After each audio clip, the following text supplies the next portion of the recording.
L'événement mis à profit pour faire le bilan de la lutte contre la lèpre au Mali était présidé par le chef de l'État, Ibrahim Boubacar Keïta, qui a rendu un vibrant hommage à Raoul Folero, initiateur de la journée. Ce soir, zoom sur les espaces verts de Bamako, malgré les ambitions affichées des autorités à faire de la capitale une ville propre et coquette. Force est de constater que ce n'est pas encore gagné, car les espaces verts sont de plus en plus insalubres et dégradés. Comme tous les dimanches, nous ouvrons une page culture. Nous irons à 100 à la rencontre d'un témoin de la naissance de la République du Mali et de celle de son administration, en la personne de Yacouba Terra, sous-préfet à la retraite, qui vient de publier ses mémoires. Son portrait en fin de journal. Mesdames, Messieurs, bonsoir. Dimanche 23 mars, bienvenue dans ce journal. Le Mali a célébré aujourd'hui la journée mondiale des lépreux. La cérémonie a été présidée par le président de la République, Ibrahim Boubacar Keïta. Cette journée est célébrée depuis 61 ans dans plus de 137 pays pour venir en aide aux lépreux et faire le point des avancées en matière de lutte contre la maladie. Placée sous l'égide de l'ONU, elle est initiée par Raoul Folero, à qui le chef de l'État a rendu un vibrant hommage. Ibrahim Traoré.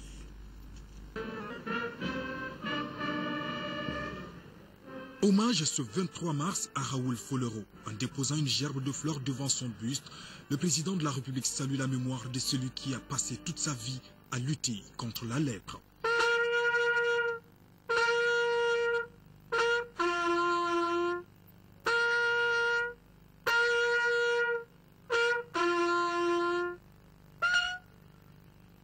Le chef de l'État est venu témoigner sa solidarité et surtout partager des moments de joie avec l'ensemble des malades de lèpre au Mali.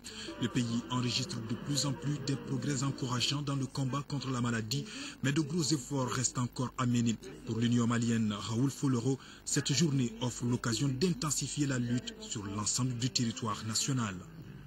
Elle a pour but d'obtenir que les malades de la lèpre soient soignés comme tous les autres malades, et guérir les bien portants de la peur absurde et parfois criminelle qu'ils ont de cette maladie et de ceux qui sont atteints, a dit Raoul Folero.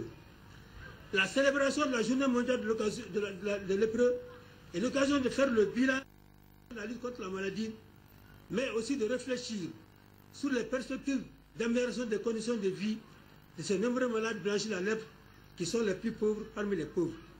La Fondation Raoul Folero aide ainsi le Mali et les 25 autres pays qu'elle soutient à faire du dépistage actif autour des malades les plus contagieux, en espérant que les conditions de sécurité permettront au personnel de santé de travailler efficacement dans toutes les zones pour que chaque malade puisse être dépisté et soigné à temps. Notre fondation finance également les travaux des chercheurs pour l'amélioration du traitement par polychimiothérapie, la recherche d'un nouveau traitement chimioprophylactique et le développement d'un test de dépistage actif. Actuellement, une personne est atteinte de lèpre toutes les 2 minutes dans le monde. C'est trop selon les spécialistes. En plus, l'OMS indique qu'en Afrique, 9% des nouveaux cas de lèpre sont enregistrés chez les enfants et il existe encore des zones d'hyper-endémicité. Pire, plusieurs pays ne considèrent plus la lèpre comme une priorité. Il est temps d'agir et très vite. Ce ne sont pas des stratégies qui manquent. L'Organisation mondiale de la santé a proposé une stratégie mondiale renforcée pour réduire davantage le fardeau de la lèpre, mais aussi accélérer l'élimination de la maladie. Ainsi, le renforcement des capacités, des ressources et de la surveillance apparaissent essentiels pour garantir la mise à l'échelle de cette stratégie. La région africaine est appelée à concentrer les activités dans les districts sanitaires où la lèpre demeure endémique. Ainsi, l'occasion m'est offerte de féliciter le gouvernement du Mali pour les résultats atteints, à savoir le taux de prévalence qui est descendu à 0,18 pour 10 000 habitants. Au niveau national, l'on a constaté qu'il ne restait plus que 500 cas enregistrés et sous traitement sur une habitude que l'on a toujours eue d'avoir au moins 10 000 cas de lèpre à traiter de 1960 à 1980. L'atteinte de l'objectif d'élimination de la lèpre pouvait ainsi être déclarée partout au Mali, excepté dans un seul district sanitaire qui affichait encore 1,5 cas pour 10 000 habitants. Je voudrais, avec votre permission, saluer l'investissement de tout le personnel socio-sanitaire dans cette lutte implacable contre la maladie de la lèpre. Je voudrais rendre hommage au Centre national d'appui à la lutte contre la maladie, cet état-major qui organise et coordonne depuis 1935 la lutte contre les grandes endémies en Afrique et au Mali. Tout au long de cet événement, des messages d'hommage, de solidarité et de sensibilisation ont été véhiculés par l'ensemble instrumental Raoul Folero, mais aussi par les tout-petits. Dans la foulée, ils ont également chanté et dansé la paix et la réconciliation nationale. Cette journée était également l'occasion pour le chef de l'État d'apprécier les œuvres réalisées par les malades de lèpre. Ces derniers évoluent quasiment dans tous les secteurs du développement. Le président Ibeka a enfin signé le livre d'or dans lequel il magnifie l'engagement de tous ceux qui se battent pour lutter contre la lèpre dans toutes ses formes.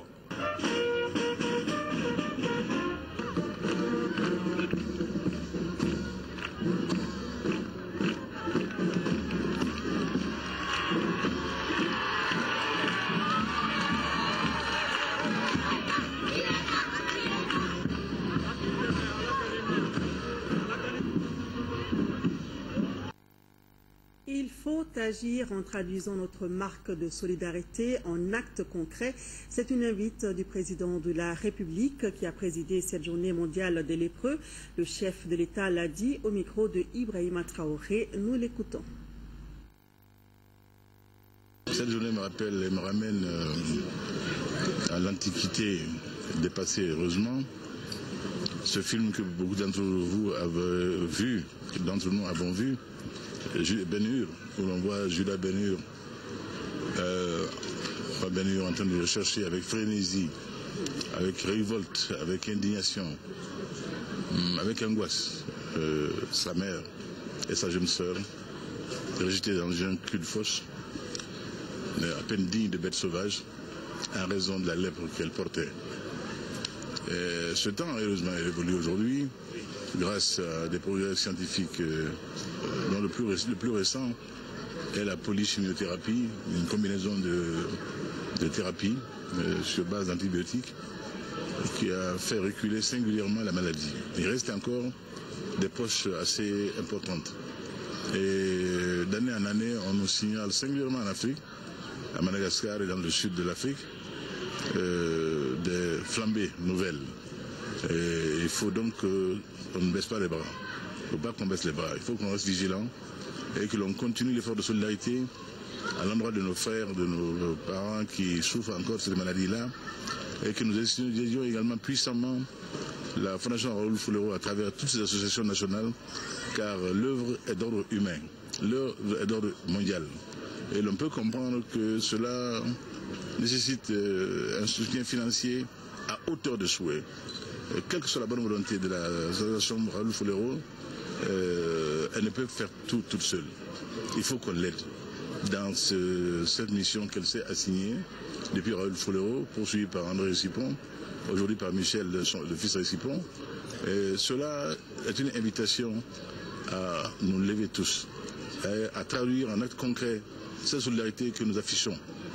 Et le combat qui est mené là, par ces hommes-là, de foi, est un combat de dimension mondiale, car touchant l'humain dans tous les aspects.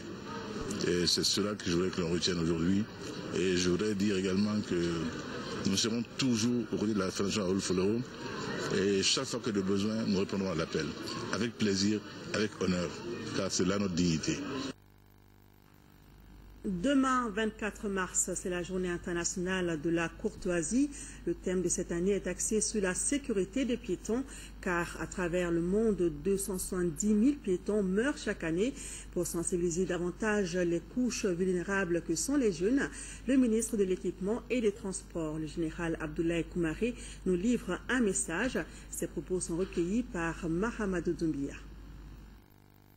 Le Mali, à l'instar de la communauté internationale, organise le 24 mars de chaque année la Journée internationale de la courtoisie de la route. En effet, l'évolution de l'accidentologie, qui a comme principale cause la détérioration des comportements sur la route, impose l'impérieuse nécessité de multiplier les campagnes d'information et de sensibilisation à l'endroit des usagers de la route. D'un constat quasi général, il s'avère que plusieurs usagers de la route sont convaincus que l'agressivité sur la route a augmenté, provoquant des frustrations entre usagers de la route. Toute chose qui nous recommande, chers usagers, un changement de comportement positif et notoire sur la route, tout en notant que les comportements sur les routes varient d'une génération à l'autre. J'invite particulièrement les jeunes de tout âge à communiquer sur le code de la route. Le thème retenu cette année est la sécurité des piétons. Demain, 24 mars, sera célébrée la journée mondiale de lutte contre la tuberculose. Occasion pour le docteur Ibrahima Sosefal, représentant résident de l'Organisation mondiale de la santé au Mali, de livrer un message à l'occasion donc de cette journée. Nous l'écoutons, ses propos sont recueillis par Al-Jumatina. La région africaine se joint au reste de la communauté internationale pour célébrer la journée mondiale de lutte contre la tuberculose. Le thème retenu pour l'édition de cette année, à savoir atteindre les 3 millions, dépister, traiter et guérir la tuberculose, rappelle les souffrances que les populations continuent d'endurer à cause de la tuberculose, en dépit de l'existence d'interventions de lutte efficaces. 9 millions d'individus sont affectés par la tuberculose chaque année. Malheureusement, un tiers d'entre eux n'a pas accès aux services de prise en charge dont il a besoin. La majorité de ces 3 millions de sujets tuberculeux vit dans les communautés les plus démunies, les plus vulnérables du monde, y compris dans celles de la région africaine. La tuberculose peut être traitée, mais elle demeure un problème majeur de santé publique. Nul ne doit être abandonné en chemin dans la lutte contre ce fléau. Au moment où nous célébrons la journée mondiale de lutte contre la tuberculose, nous lançons un appel à un effort mondial pour dépister, traiter et guérir les 3 millions de cas de tuberculose qui échappent encore au système de santé et accélérer les progrès vers la prévention et le contrôle de la maladie. Le ministre de l'Emploi et de la Formation professionnelle, porte-parole du gouvernement, était à Sikasso. Mahaman Babi y a visité les centres de formation et le site devant abriter le nouveau centre de formation professionnelle de Sikasso. Les précisions sur la visite avec Sekou Konate. Première étape de cette visite, le centre Saint-Jean-Bosco. Là, 25 apprenants sont dans 2 sections, électricité, bâtiment et mécanique auto. Une initiative qui s'inscrit dans le cadre du projet gouvernemental d'amélioration de la compétitivité des entreprises par la formation assez fort. Un programme soutenu par l'Agence française de développement AFD. C'est une volonté manifeste de la France à travers l'Agence française de développement d'accompagner ce projet qui marque les fondations claires d'une collaboration fructueuse entre l'État d'un côté et de l'autre côté les collectivités territoriales. Le deuxième centre visité est l'école Le Bâtiment où 20 apprenants se forment à la maçonnerie. Là, comme au centre Saint-Jean-Bosco, le ministre Babi a pu mesurer l'effectivité de la mise en œuvre du projet. Nous avons vu des apprenants qui sont très enthousiastes malgré les difficultés, parce que pour les déplacer, par exemple, on a eu vraiment des témoignages qui indiquent que leur situation est très difficile, la famille, l'hébergement, les problèmes de santé, mais malgré tout, ils sont vraiment motivés. Cette initiative du gouvernement d'avoir une attention particulière pour la formation professionnelle va se renforcer avec la réalisation d'un centre de formation professionnelle à Sikasso sur cet espace de 3 hectares 26 ar qui a reçu la visite du ministre. et la démarche est une réponse à l'engagement présidentiel de 200 000 emplois. Donc, pour nous, la formation professionnelle a un intérêt particulier, c'est celui d'assurer l'insertion des apprenants. Une visite de terrain qui aura permis de rassurer l'ensemble des acteurs et partenaires. L'Office de développement rural de Sélingué veut accroître la production et la productivité dans sa zone d'intervention afin d'assurer la sécurité alimentaire. L'Office a organisé cette semaine une journée de concertation pour expliquer aux producteurs les nouvelles réformes entreprises pour réussir sa mission. Le reportage de Daouda Sibiki Diarra et Abdraman Keita. Depuis septembre 2011, l'ODRS a initié une série de réformes visant plusieurs domaines d'activité dans sa zone d'intervention. C'est pour informer les autorités administratives traditionnelles, les producteurs ainsi que les partenaires financiers que se tiennent des présentes concertations. L'ODRS BS couvrira 4 cercles, à savoir Kangaba, Kati, Bougouni maintenant et Yanfolila, ce qui permettra d'assurer le développement de 19 communes. La deuxième composante des réformes a trait au programme de rénovation des bâtiments et la reprise totale des infrastructures de production. Les autorités administratives, les producteurs et les exploitants des périmètres ont accueilli avec joie ces réformes car il s'agira de réhabiliter les deux principaux canaux du périmètre, la station de pompage, la digue, le canal des eaux de pluie et surtout l'extension du périmètre et l'aménagement de la plaine de Kotouba. Le projet prévoit également des activités génératrices de revenus. Si vous voyez l'état de notre périmètre à ce jour, toutes les infrastructures sont vraiment en état de vétusté, ce qui pose problème dans l'exploitation même du périmètre.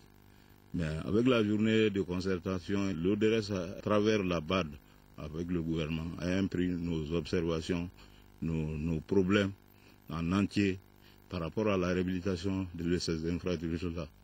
Le directeur général de l'ODRS a réaffirmé que la zone de Sélingué offre toutes les garanties pour la mise en œuvre de la nouvelle vision du gouvernement. Une vision qui consiste à créer des agropoles partout où il est possible dans notre pays. Actualité en deuxième région, le ministre délégué chargé des affaires religieuses et du culte a effectué en moins de 2 semaines 2 visites à Koulikoro.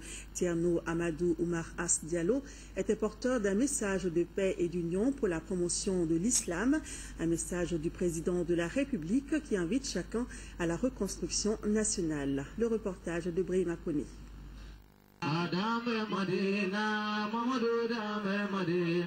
L'événement aura permis de réunir plusieurs femmes pour rendre grâce à Dieu et au prophète Mohamed paix et salut sur lui. Un prêche à l'image des bienfaits des érudits de l'islam en était le centre d'intérêt.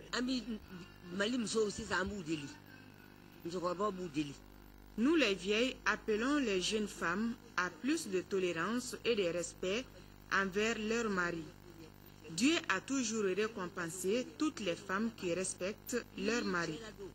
Nous leur demandons encore de fournir beaucoup d'efforts pour jouer leur partition dans la consolidation de la paix dans notre pays. Le ministre délégué chargé des affaires religieuses du culte était venu pour la circonstance.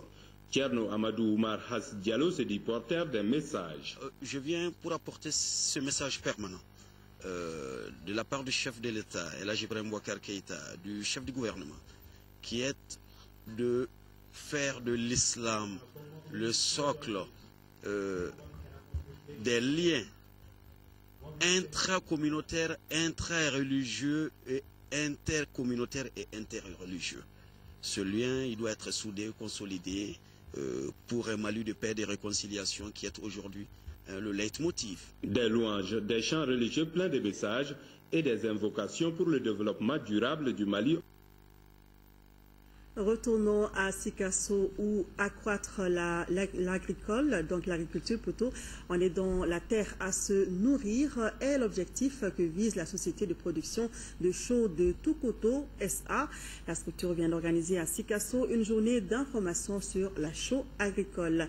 Le compte rendu de Seko Konati. En initiant la présente rencontre qui regroupe les acteurs du secteur de l'agriculture et services techniques d'encadrement, La société de production de chaux pour l'agriculture, Carrière et Chaux de Toukoto SA, veut faire connaître la chaux agricole en vue de répondre à l'appauvrissement croissant des sols qui entraîne une baisse considérable des rendements. Le constat était très édifiant. Les pH ont augmenté de 2 à 2,5 points. Et lorsque nous avons évalué les rendements, aujourd'hui, sur la seule spéculation qu'est le coton, nous avons eu des augmentations de rendement de l'ordre de 40%. La promotion d'un tel intrant agricole constitue pour les acteurs de la filière une opportunité à saisir. Nous avons bâti un plan d'action de développement. Dans ça maintenant, l'objectif principal, c'est ne pas faire de grandes superficies, mais améliorer le rendement. Or, pour améliorer le rendement, il y a beaucoup de facteurs.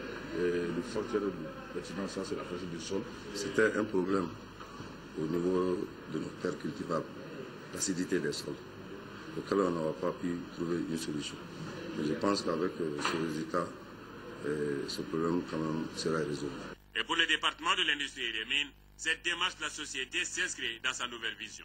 Le ministère de l'Industrie et des Mines s'est engagé à mettre en œuvre un ensemble de politiques et réformes qui se traduisent par le développement d'activités de transformation industrielle des produits agricoles et des produits miniers selon une approche chaîne de valeur, la diversification de la base des activités minières, l'utilisation des innovations et des résultats de recherche. Une plus grande diffusion de ces intrants et une utilisation rationnelle garantiront à notre agriculture des rendements à hauteur de souhait. Son Excellence M. Zahabi Ould Sidi Mohamed, ministre des Affaires étrangères et de la coopération internationale, quittera Bamako demain pour Yamoussoukro. Dans la capitale ivoirienne, il prendra part aux travaux de la 31e réunion ministérielle du Conseil de médiation et de sécurité de la CEDEAO et de la 13e session extraordinaire du Conseil des ministres de la CEDEAO, prévue respectivement les 25 et 26 mars 2014. Dans la cité des 333 Saints, l'ONG Ex-Agro Action allemande vole au secours des femmes maraîchères. Ces femmes qui exploitent le périmètre maraîcher du Jardin de la Paix ont reçu un nouveau château d'eau et autres équipements. Valeur du don 30 millions de francs CFA. ORTM Tombouctou et Atandina. Elles sont au total 800 femmes reparties entre 18 associations féminines à bénéficier de l'assistance de l'ONG allemande Ex-Agro Action à travers l'association malienne pour la survie au Sahel AMSS. Le chef de l'exécutif régional, en compagnie des partenaires, a effectué une visite au Jardin de la Paix pour encourager et féliciter ces laborieuses dames. Ils viennent pour renforcer la capacité de production et de productivité en renforçant les moyens de production. Et cet espace qui était de 1 hectare est venu jusqu'à 2 et ils prétendent faire 4 hectares. L'investissement financier est consistant. Ici, les femmes font le maraîchage, oignons, pommes de terre, la culture du tabac et même de la salade. Nous avons pu les doter d'une station de pompage et nous avons pu sécuriser la zone. Et après, nous avons pu les équiper en petits matériels de maraîchage. Et nous avons pu aussi les octroyer des semences. Merci la MSS et son partenaire financier l'Ex-Agro Action allemande pour ce résultat. Puisque lors de notre premier passage ici, l'endroit était comme une rielle désertée. Mais aujourd'hui, grâce à la MSS et son partenaire financier, cette activité des femmes du Jardin de la Paix va contribuer à la relance des activités économiques et assurer l'autosuffisance alimentaire. Suite à l'incendie qui a ravagé le marché rose cette semaine, des réactions continuent de parvenir à notre rédaction. Le parti phare Anka Willy exprime sa solidarité et sa compassion aux victimes, leurs familles et au peuple malien en ces moments difficiles. Le parti phare mène également la réflexion avec d'autres partenaires afin de faire des propositions concrètes dans les jours à venir. Hors de nos frontières, la journée portuaire d'Abidjan a bouclé ses activités par un grand dîner de reconnaissance. Les 3 plus grands trophées ont été enlevés par des chargeurs maliens. Le récit de nos envoyés spéciaux à Abidjan, Aoué Touré et Aruna Diarra. 500 invités, 500 couverts, une pléiade d'artistes, tout cela pour célébrer les relations de partenariat entre la communauté portuaire d'Abidjan et les 3 pays de l'Interland, le Mali, le Burkina Faso et le Niger. Comme il fallait s'y attendre, le Mali a été plus qu'honoré. Le groupe GDCM, la CMDT, le groupe Tuguna Industrie ont enlevé les trophées d'or, d'argent et de bronze dans la catégorie des plus gros chargeurs. D'autres distinctions, des diplômes de mérite ont été remis à d'autres opérateurs économiques au nombre de 10. La soirée a été bel et bien malienne avec des notes de musique du riche répertoire malien.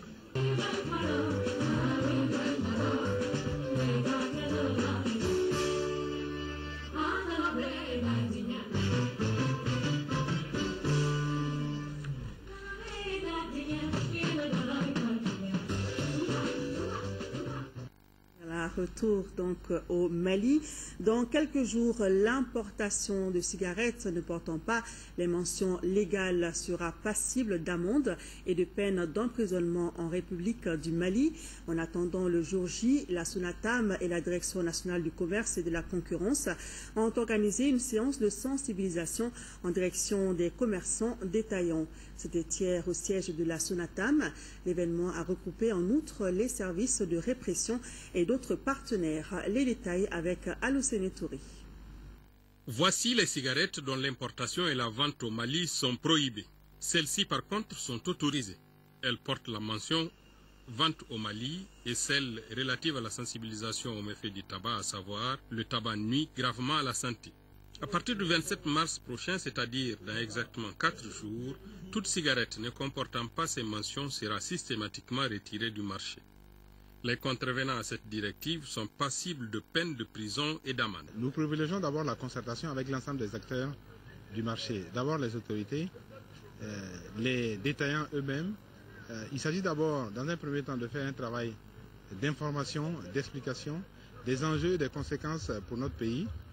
Et puis ensuite, avec l'aide des autorités, nous espérons que nous allons passer à la phase répression. Les services de répression et les principaux intéressés que sont les commerçants disent adhérer pleinement à cette mesure. C'est une mission traditionnelle et c'est une mission qu'on mène jusqu'au bout.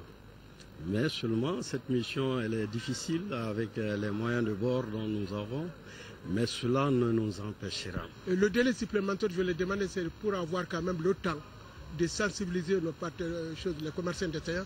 C'est l'ensemble du territoire national. La fraude sur la cigarette, il faut le rappeler, fait perdre plus de 10 milliards de francs CFA au Trésor national.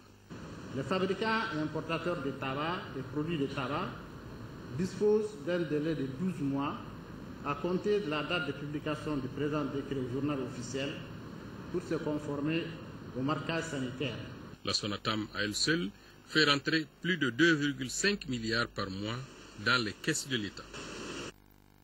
Bamako, ville propre, Bamako, ville saine, mais surtout Bamako, ville coquette. C'est en tout cas la volonté affichée par nos autorités. Cependant, force est de constater que dans la vie de tous les jours, la réalisation de ce souhait tarde à se réaliser, notamment dans les espaces verts. Transformés en dépotoirs d'ordures, ces espaces sont devenus aujourd'hui impraticables, donc loin de leurs objectifs initiaux. Faisons le point avec Nyanya Alou Traoré. Le square Patrice Lumumba, l'avenue de l'OUA, celle du 5 septembre 1961, le monument Kwame Nkrumah, la place de la Canne en zone ACI 2000. Si certains de ces espaces sont totalement dégradés, d'autres sont purement et simplement mélancés. Le square Patrice Lumumba est aujourd'hui totalement dégradé et abandonné. Pour certains, c'est sûr que c'est la deuxième mort du grand africaniste qu'est Patrice Lumumba. Dans les endroits sillonnés par notre équipe de reportage, c'est la désolation totale. Si ce n'est pas les animaux qui viennent brouter les rares gazons qui résistent encore, ce sont les populations qui les utilisent pour déposer leurs ordures. C'est une réaction de frustration majeure, parce que ces places publiques sont destinées à être aménagées pour offrir des commodités aux Bamakois, et pour donner aussi une image reluisante de la ville. Donc voir ces places publiques, ces espaces verts non aménagés à l'abandon, avec des équipements défaillants, avec quelquefois des ordures, c'est frustrant. On a vraiment du mal à voir ces choses-là comme ça. Parce que moi, je pense que les espaces verts qui sont dans la ville de Bamako constituent au moins des zones dans lesquelles on peut respirer. Ne voulant pas exprimer leur mécontentement à nos micros, certains pensent que la dégradation de ces espaces est due en grande partie au comportement de leurs concitoyens. D'autres, par contre, rejettent la responsabilité aux autorités communales, voire au gouvernement. Ces questions dont vous parlez, les questions de places publiques, d'espaces verts non aménagés, c'est d'abord la responsabilité première de la ville de Bamako et donc de la mairie de Bamako. Tout ce qui est lié à la mairie du district de Bamako, ça nous a posé problème sur le plan de l'eau, sur le plan de paiement de nos prestations. Les sociétés ayant en charge l'entretien ont aussi leur part de responsabilité. Après les événements mars 2012, le problème de paiement nous a causé problème. On s'est débrouillé pour payer les ouvriers, mais au finish, le problème d'argent va toujours se poser parce que quand on n'a pas d'autres sources de financement. La question qui se pose maintenant, c'est de savoir qui est donc le vrai fautif. Les autorités compétentes rassurent en tout cas que l'instruction a été donnée de réaménager ces endroits. Je pense que ça se fera. Vraiment, ça prendra du temps parce que le mal est profond. Nous n'avons pas encore fini de diagnostiquer tous les problèmes. Ça nécessitera des moyens qu'il va falloir dégager, des moyens publics de l'État, des moyens des collectivités, des moyens aussi que les citoyens doivent consentir de payer. En attendant de voir clair dans cette situation peu enviable, mieux vaut prendre son mal en patience. Notre enquête relève que le réaménagement des espaces dégradés n'est pas pour demain. Merci Nania Alio Traoré. Le lancement du projet 1050 logements à Dialakorobougou a eu lieu cette semaine. Ce projet est initié par l'Association des promoteurs immobiliers du Mali en partenariat avec l'ACI, l'agence de cession immobilière. Ce projet permettra à une bonne partie de la population d'avoir accès à des logements à moindre coût. Reportage de Rachel Tessougui. C'est une nouvelle ville que l'Association des promoteurs immobiliers du Mali et l'ACI, agence de cession immobilière, veulent créer à Dialakorobougou. D'un coût total de plus de 60 milliards de francs CFA, ce projet prévoit la construction de 1050 logements. Un centre commercial, une polyclinique, une école, un hôtel ainsi que des lieux touristiques seront à proximité des logements. C'est notre objectif fondamental. C'est donner l'emploi à tous les Maliens et permettre à la majorité des Maliens d'avoir accès au logement. Les conditions d'accès à ces logements, c'est faire la réservation. Et cette réservation peut se faire chez les promoteurs immobiliers et sur Internet.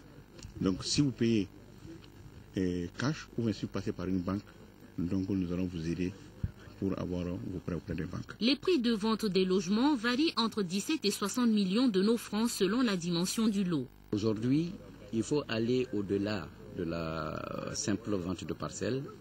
Il faut offrir aux clients qui de plus en plus devient exigeant, un logement de qualité.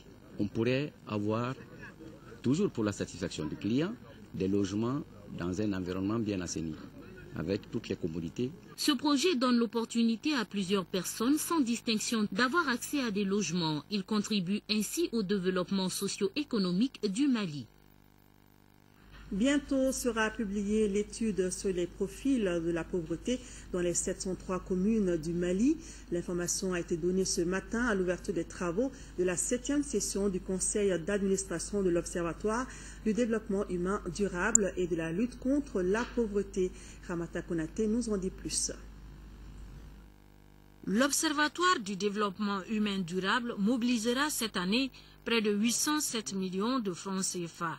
C'est pour permettre la réalisation de son plan de travail 2014. Nous avons réalisé en 2013 une enquête auprès des communes. Nous sommes en train d'analyser ces données qui donnent la pauvreté des communes, qui donnent les moyens aux différents partenaires qui veulent intervenir dans la commune de vraiment d'avoir une matière vraiment à moudre. Donc les données sont disponibles. Nous sommes en train de préparer des rapports sur ça. Vous avez été informé de la mise en place prochaine d'un nouveau document de partenariat entre le gouvernement du Mali et le programme des Nations Unies pour le développement. Ce nouveau document intitulé « Programme d'appui à la gouvernance, à la résilience économique pour la réduction de la pauvreté » a été signé au mois d'octobre 2013. Il est prévu qu'il couvre les années 2013 et 2014. La 7e session de l'EDHD-LCP, c'est aussi un regard rétrospectif sur les activités de 2013. Nous avons rencontré quelques difficultés, la difficulté surtout de mobilisation des ressources qui nous ont un peu posé au niveau national. Nous avons des problèmes aussi au niveau de notre partenaire principal qui est le programme des Nations Unies, parce que c'est le système de paiement direct depuis la crise de 2012 jusqu'à maintenant, c'est ça qui a retardé un peu certaines activités de l'ODHD. A précisé que le financement des activités de l'EDHD-LCP provient de 3 sources, l'État, le PNUD et l'UNICEF. Voilà, cette 7e session, c'était bien hier samedi. L'État cherche à améliorer la nutrition grâce à l'éducation.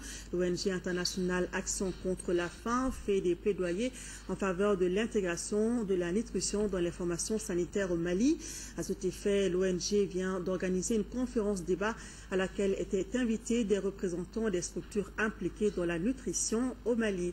Le reportage de Adama Koulibaly. Place de la nutrition dans le processus de développement socio-économique et la formation comme moyen de production des ressources humaines pour amorcer le développement, c'était le thème de cette conférence débat. Une conférence animée par le professeur Akouri Ag Itnan, directeur général de l'Agence nationale de la sécurité sanitaire des aliments ANSA. Le professeur, à travers un exposé, a détaillé toutes les formes de malnutrition, toutes négatives, sur le développement socio-économique. La malnutrition affecte le coefficient intellectuel de l'individu et elle est même souvent responsable des petits poids de naissance chez l'enfant, handicapant ainsi tout son processus de développement intérieur. Donc ça veut dire, si on veut assurer la croissance économique, le développement, il faut forcément améliorer le statut nutritionnel des enfants. Le professeur, après son exposé, a été complété par certains invités avec des contributions sur la future politique de gestion de la malnutrition chez nous. Action contre la faim, en organisant cette conférence, cherche à appuyer le gouvernement à lutter contre la malnutrition. Au Mali, depuis bientôt 18 ans, ACF, Espagne, donc Action contre la faim en Espagne, travaille à appuyer et renforcer le système de santé pour assurer une meilleure prise en charge de la malnutrition. La malnutrition est toujours un grand fléau pour les pays et ça risque de ralentir le développement du pays. Le représentant de l'État, le docteur Mouriou Traoré, chef de division santé et nutrition, a salué l'initiative de la tenue de cette conférence avant de présenter la vision de l'État en matière de lutte contre la malnutrition au Mali. Éliminer toute forme de travail d'enfants par la scolarisation, c'est l'objectif du programme qu'Inda Mali a lancé hier samedi à Sénou, en commune 6 du district de Bamako. Un programme qui se focalise sur les droits des enfants pour initier des projets spécifiques en faveur des enfants non scolarisés de Sénou. Noukoum Sissoko. Ce programme d'Inda Mali à Sénou est intitulé en Soraï Faba, qui signifie aide. La localité ne dispose que de 2 écoles publiques, d'où un nombre élevé d'enfants, soit plus de 2500, qui n'ont pas la chance de fréquenter les classes. L'objectif de ce projet est de faire de Sénou une expérience réussie de zone où tous les enfants vont aller à l'école et rester à l'école et finir le cycle fondamental. Cela est à notre portée si nous nous mobilisons tous pour faire en sorte qu'il y ait suffisamment d'infrastructures pour accueillir les enfants. Le programme FABA couvre une période de 3 ans. Les enfants de 6 à 17 ans en sont la cible. Ce programme s'inscrit dans le cadre de la politique éducative du Mali et met l'accent sur le premier principe de la réforme de 1962, l'éducation de masse et de qualité. C'est une véritable lutte contre le travail des enfants par la scolarisation. Le problème majeur, c'est nous, les parents d'élèves, qui soumettent les enfants soit à des travaux pénibles. Souvent, les petites filles, on les donne en mariage de manière précoce, donc ce qui provoque leur déperdition scolaire. L'assistance a suivi les prestations de la troupe Tobojo de Kari Koulibaly sur la problématique de la scolarisation des enfants en général et des filles en particulier. Restons avec les enfants. L'ONG Enfants Noël a remis ce samedi des jouets aux tout petits de l'école coranique Zadoul Zewada, 6 au quartier de Bankoni. La cérémonie de remise s'est déroulée en présence du guide spirituel de Ansardine International, Ousmane Chérif Madani Aïdara. Le reportage de Sokona Kamisoko. C'était la joie ce samedi matin à l'école coranique Zadoul Zewada, 6 à Bankoni en commune 1. Pour cause, l'ONG Enfants Noël est venue les mains pleines de cadeaux pour les tout-petits. Cette initiative s'inscrit dans le cadre du plan d'action des donateurs. Nous travaillons avec Samaritan Purse. C'est une ONG chrétienne qui nous envoie ces dons-là à travers les enfants chrétiens qui sont dans les pays développés. Et ce sont les cadeaux de Noël.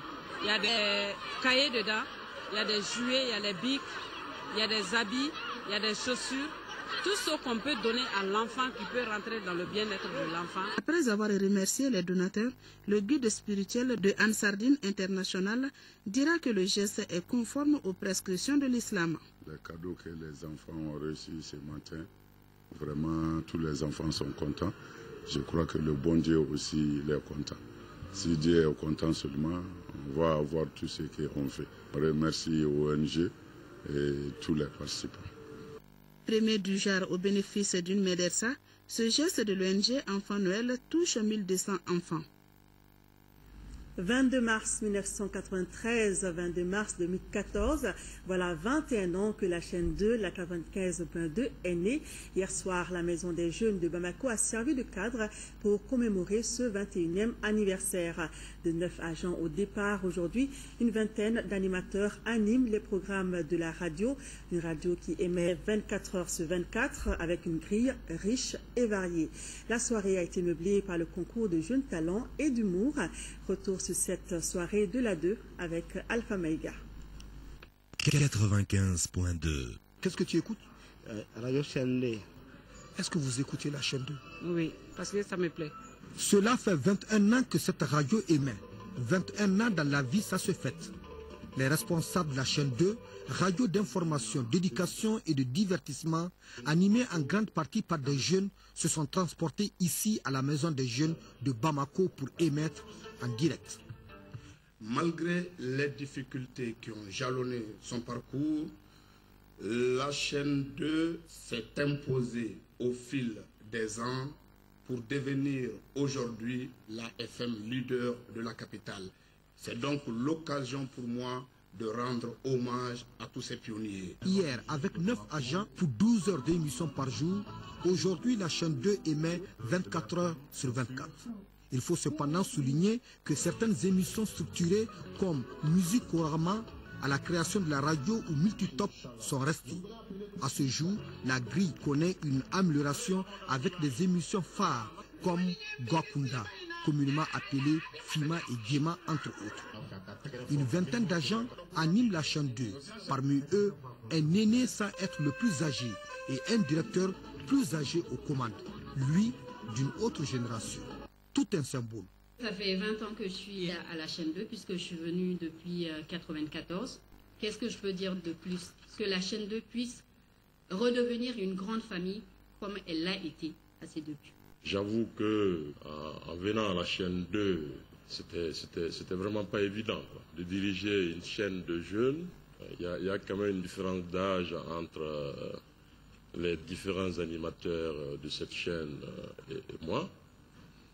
Mais au fil du temps, j'ai pris goût à la chose.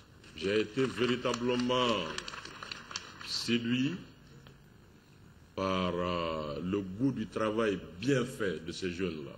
Autre temps fort de la commémoration du 21e anniversaire de la chaîne 2, le concours de jeunes talents et d'humour. À travers chants et expressions corporelles, la 95.2 FM divertit pour éduquer. La chaîne 2, 24 heures sur 24, la 95.2, à votre service. Voilà, et au cours de cette année 2014, la chaîne 2 entend vous proposer d'autres programmes. Longue vie à la chaîne 2, la FM leader. Le musée de Bamako accueille depuis jeudi dernier, et ce jusqu'au 30 mars prochain, une exposition des œuvres d'artistes plasticiens intitulée paix, réconciliation et cohésion sociale. Cette exposition se veut une contribution d'une vingtaine d'artistes à la relance et au rayonnement de la vie artistique et culturelle du Mali par la création d'œuvres originales dénommées Kaoural, qui signifie unité, paix et entente en Peul. Le projet est une initiative du groupe Bogolan Kassoban et l'USAID à travers le programme d'appui à la transition du Mali.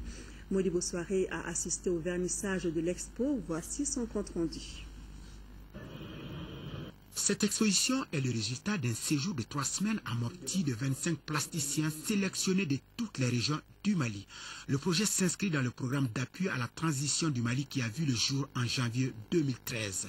Et c'était juste au moment où le Mali et ses amis commençaient à avoir raison sur les forces du mal. Une action qui a inspiré des artistes pour matérialiser ce geste d'espoir à travers leurs œuvres. Ils ont donné leur talent, leur vision, leur analyse, leur amour du Mali et leur amour de l'art. À travers ces œuvres d'art visuel, les artistes ont exprimé leur expérience, leurs idées et leur vécu sur la crise politico-sécuritaire que notre pays a connue. En somme, leur vision pour un futur uni et réconcilié du Mali.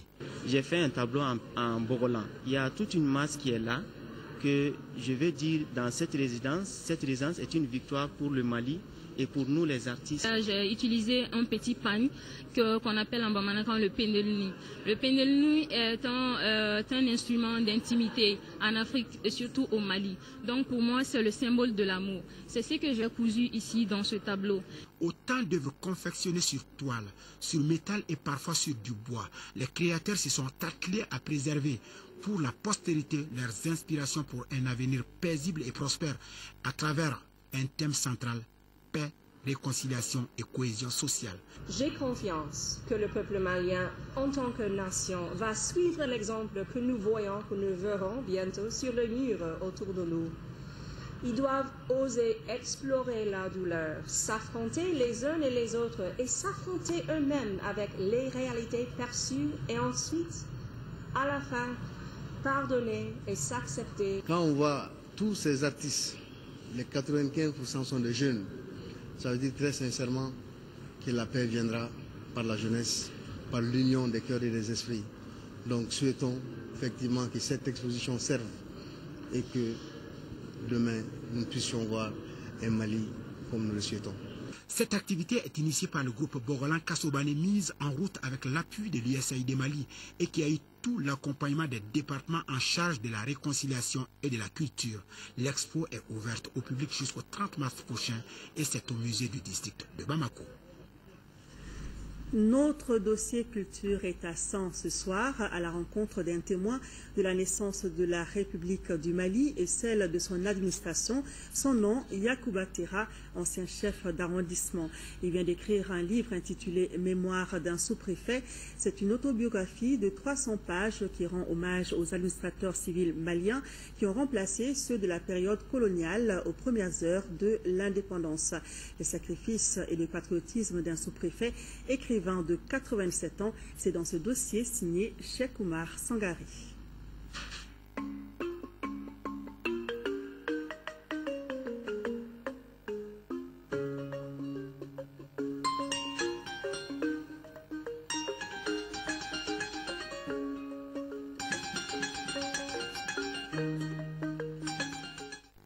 Ici à Saint, il y avait 2000 livres dans la bibliothèque.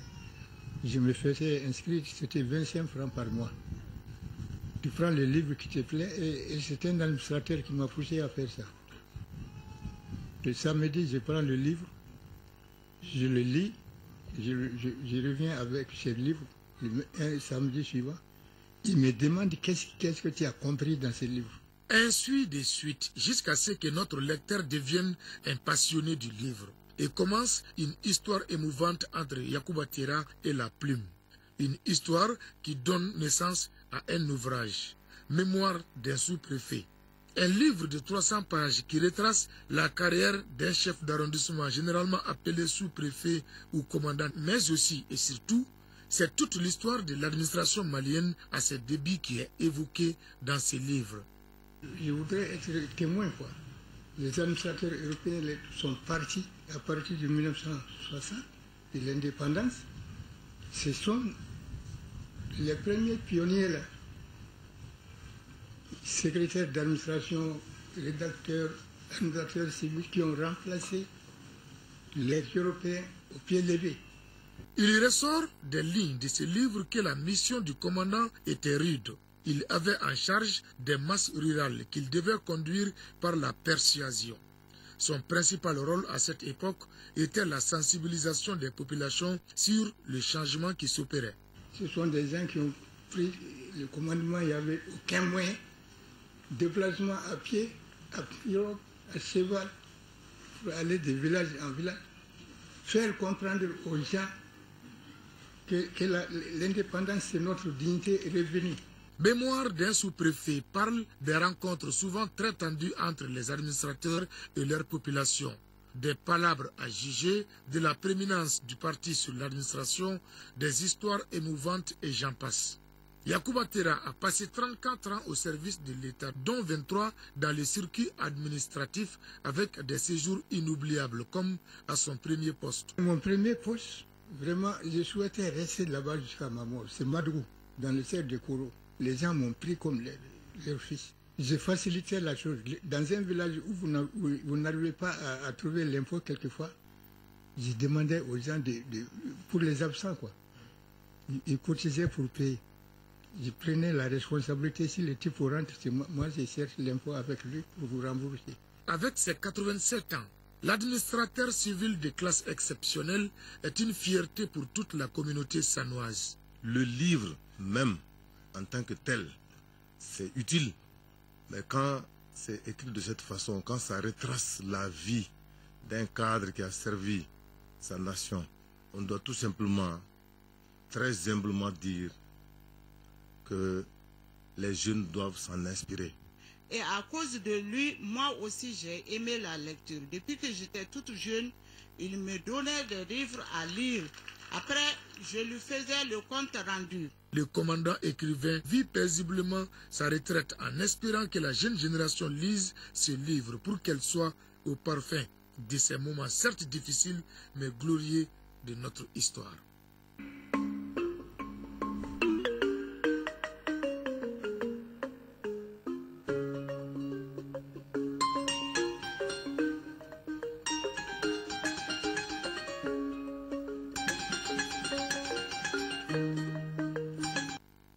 Voilà donc mémoire d'un sous-préfet de Yacouba Tera à vous procurer. Autre nouveauté dans vos kiosques, l'ouvrage de notre compatriote Sega Goundiam qui vient d'être publié, intitulé Mali, réflexion sur un enchaînement de crises de l'écroulement à l'émergence. L'œuvre fait partie de la série Regard sur une crise de l'auteur qui vise à documenter la grave crise politique et sécuritaire qui a touché notre pays en suscitant la prise de parole de chroniqueurs et à travers des analyses. L'ouvrage de Sega Goundiam, Mali, réflexion sur un enchaînement de crises de l'écroulement à l'émergence, à avoir dans votre bibliothèque. Juste après ce journal, vous pourrez suivre votre émission Questions d'actualité. Boubacar Touré et ses invités vous entretiendront sur comment réussir la mobilisation pendant les élections communales. Questions d'actualité, c'est donc sur votre télévision nationale tout à l'heure. Voilà donc, c'est la fin de ce journal. Merci à vous de nous avoir suivis. Demain, pour les informations, retrouvez Amadou Sankaré à 10h et à 13h et Aoué Touré à 18h et 20h. Merci de votre fidélité. Passez de bons moments sur l'ORTM.